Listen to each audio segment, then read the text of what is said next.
Okay, so getting into shape is really pretty easy. If you've never been in shape before, you really just need to be in a calorie deficit. And the best way to do that is eating whole foods, because like lean meats, fruits, vegetables, like stuff not in a package. Like I wouldn't even recommend protein powder if you're really trying to get into a calorie deficit, because eating like some chicken breast would be way more filling. It would fill your stomach up. You might be hungry after eating this, but if you eat 6 ounces of chicken and some broccoli,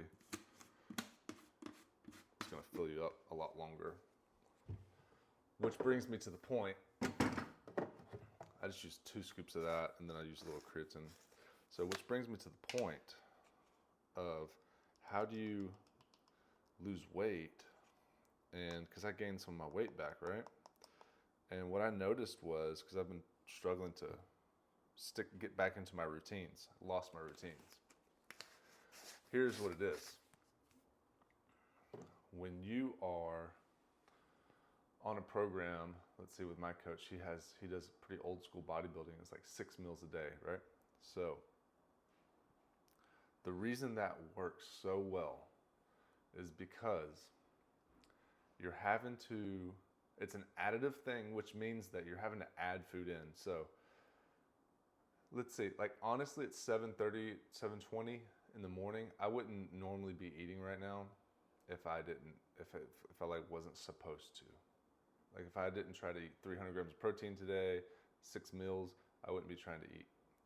So to say this in the most simple way, eating more frequently helps you eat less. And that sounds really weird, but the reason that works is because if you're working with a coach, like mine, he's 6 meals a day, right? I have my clients do the same thing. Well, that means you need to eat at 6 a.m., 9 a.m., 12, 3, 6, right? 1, 2, 3, 4, 5, and then 9.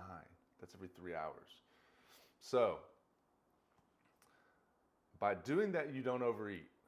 Because if you're constantly eating on a program, like if you're eating at 6 a.m., 9 a.m., noon, 3 p.m., 6 p.m., 9 p.m., you're not really going to be that hungry, honestly.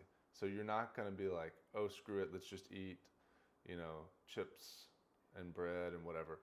It's going to be like chicken and broccoli, protein shake, chicken and broccoli, protein shake, whatever, beef, salmon, mix it up.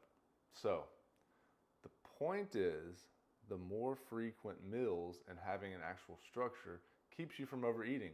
So you're actually adding in more meals, which is hard for people to understand. Adding a 50-gram protein shake,